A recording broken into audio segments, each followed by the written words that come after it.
দীর্ঘ বিরতির পর আবারও সেন্ট মার্টিনে পর্যটকবাহী জাহাজ চলাচল শুরু হয়েছে। সোমবার সকালে কক্সবাজারের নুনিয়ারছড়া ঘাট থেকে 3টি জাহাজ পর্যটক নিয়ে দ্বীপের উদ্দেশ্যে রওনা দেয়। সকাল 7:15টায় এই যাত্রার মাধ্যমে চলতি মৌসুমে পর্যটন আনুষ্ঠানিকভাবে শুরু হলো। গত বছর পরিবেশ রক্ষার স্বার্থে সেন্ট মার্টিনে পর্যটকদের সংখ্যা নিয়ন্ত্রণে সরকার বেশ কিছু বিধিনিষেধ আরোপ করেছিল। চলতি বছরের নভেম্বর মাসে দ্বীপটি খুলে দেওয়া হলেও রাত্রি যাপনের অনুমতি না থাকায় পর্যটকরা ভ্রমণে আগ্রহ দেখাননি। ফলে 1 মাস কোনো জাহাজ চলাচল করেনি। ডিসেম্বর থেকে ফেব্রুয়ারি পর্যন্ত রাত্রি যাপনের সুযোগ থাকায় এবার পর্যটকদের আগ্রহ বেড়েছে এবং 1 ডিসেম্বর থেকে জাহাজ চলাচলের সিদ্ধান্ত নেয় সংশ্লিষ্ট কর্তৃপক্ষ।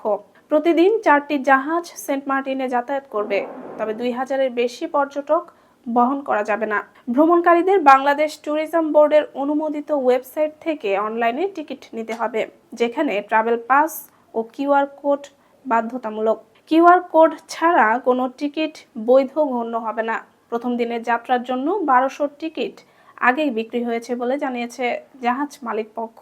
C cruise operator owners association of Bangladesh এর সাধারণ সম্পাদক হোসাইন ইসলাম বাহাদুর জানান, মৌসুমের প্রথম ট্রিপের জন্য সব প্রস্তুতি সম্পন্ন হয়েছে।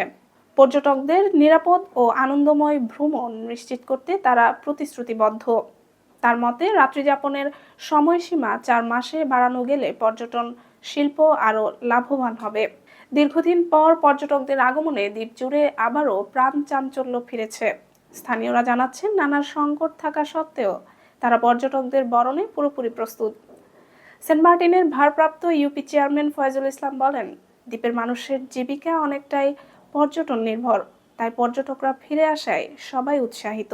এদিকে পরিবেশ ও জীববৈচিত্র্য রক্ষায় সরকারের দেওয়া 12টি নির্দেশনা এবার কঠোরভাবে বাস্তবায়ন করা হবে বলে জানিয়েছেন কক্সবাজারের জেলা প্রশাসক আব্দুল মান্নান।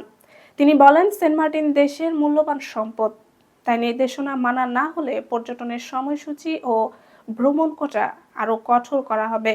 সরকারি নির্দেশনায় রাতে সৈকতে আলো জ্বালানো বা শব্দ সৃষ্টি, বারবিকিউ আয়োজন, কেয়া বনে প্রবেশ, কেয়া গাছের ফল ফুল সংগ্রহ, সামুদ্রিক কাছিম, পাখি, প্রবাল রাজকাঁকড়া বা অন্য কোনো জীববৈচিত্র্যের ক্ষতি হয় এমন কার্যক্রম পুরোপুরি নিষিদ্ধ। সৈকতে মোটরচালিত যে কোনো যানবাহন চালানো নিষিদ্ধ করা হয়েছে। পাশাপাশি পলিথিন ব্যবহার ও একবার ব্যবহারযোগ্য প্লাস্টিক বহন নিরুৎসাহিত করা হয়েছে।